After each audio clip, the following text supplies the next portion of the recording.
السلام عليكم ورحمة الله وبركاته، حياكم الله جميعا.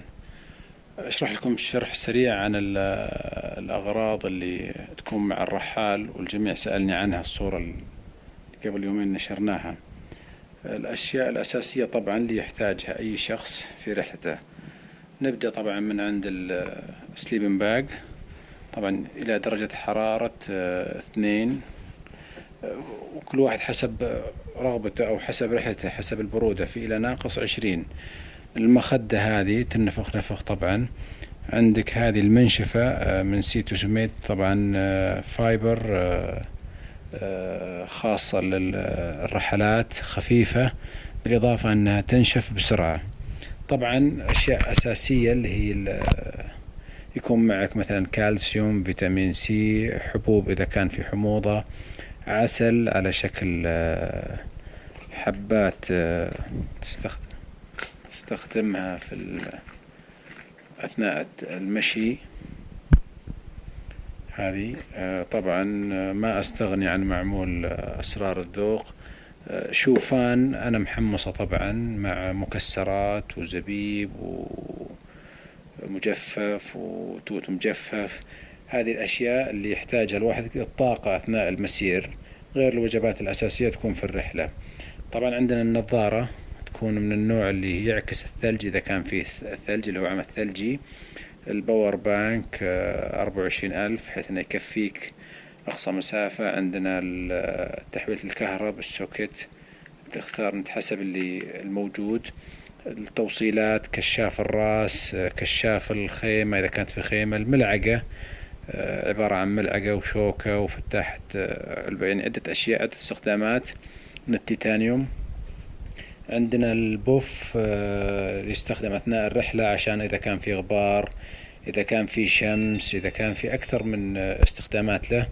عندنا لثام ثاني من كولومبيا، ثيرمال. هذه المادة هي ثيرمال للدرجات الحرارة المنخفضة.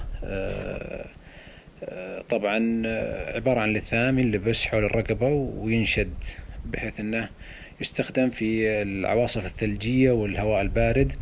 عندنا وانتم بكرامة نعال دورة المياه، أو بعد انتهاء يوميا بعد ما يمشي لازم واحد أنه يفسخ شراباته، يريح رجوله، تتنفس. بالإضافة عندنا الجيترز، هذه اللي هي حامية الساق، تستخدم أول شيء عشان موضوع الطين، موضوع الشوك، ولا سمح الله إذا كان في لسعات ممكن تحمي وتخفف اللسعات. عندنا البخاخ حق الأحذية عشان رائحة الأحذية. عندنا المناديل المعطرة. عندنا شطاف يتعبى موية ويستخدم كشطاف في حالة أنه كان في الخلاء ما عندك مكان دورة مياه. عندنا الأكياس العازلة للمطر، تستخدم هذه الأكياس تحط فيها ملابسك مثلا المتسخة وتقفلها وتضغطها بشكل ممتاز. عندنا شنطة دورة المياه، غالبا يكون فيها فرشاة الأسنان، المعجون، الكريم، فرشاة الشامبو. الفازلين جدا مهم، تدهن أصابعك بالفازلين قبل لا تلبس الشرابات، وريحة جدا أثناء المشي. الحذاء، طبعا الحذاء في عدة أنواع، تقريبا في 5 من الأوائل عالميا، منها سالمون. حقيقة ما جربتها، هذه أول رحلة بجربها. جربت اللي قبل منها الفيبرم، وجربت تيمبرلاند وكولومبيا. هالمرة بجرب سالمون. الميزة طبعا شركة سالمون وأكثر من شركة يتعاونون مع جروتكس. هذه المادة اللي هي هذه تمنع دخول الماء. إذا مريت بنهر ما تدخل الموية للحذاء إلا إذا جلست فترة طويلة، وفي نفس الوقت تعطي تنفس للرجل. بالإضافة لون النعل، نوعية النعل سالمون تستخدم هذه الشركة اللي هي كونتا جريب. الشركة بالنسبة للفوسكا ونورث فيس وكولومبيا يستخدمون نعل فيبرام. عندنا الجوارب تحتاج على الأقل 3 حبات أو إلى 4.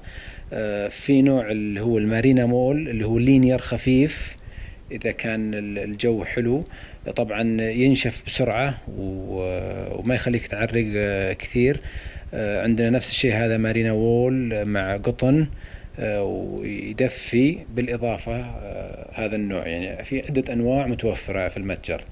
العصا طبعا هذه عصا ليكي هايكنج، تجي فول كاربون، تجي خفيفة ومريحة جدا، تستخدم للمشي الجبلي وللثلج. فلتر الموية ينوصل مع المطارة، هذه مطارة الموية الظهر، تنحط داخل الشنطة هذه المطارة، وممكن تشبك عليها من هذه عند هذه الوصلة تشبك عليها الفلتر بحيث تفلتر لك الموية اللي تشربها مباشرة. الشنطة طبعا في مقاسات وأحجام، 33 لتر، 43 لتر، 50 لتر، حسب احتياجك وحسب حجم ومسافة الرحلة. صافرة مع بوصلة ومع مكبر ومع درجة حرارة تستفيد منها. جاكيت المطر، هذا جاكيت أكبر منه بعد، هذا الجاكيت يستخدم تلبسه مثل غطا كفر يغطي عليك وعلى الشنطة وأي شيء معك بالكامل. عندنا الجاكيت الداون، هذا الجاكيت الداون يستخدم طبعا درجات الحرارة منخفضة إلى -15. داون، مع اللي ما يعرف وش معنى داون، اللي هو ريش الوز والبط، جدا خفيف ويدفي.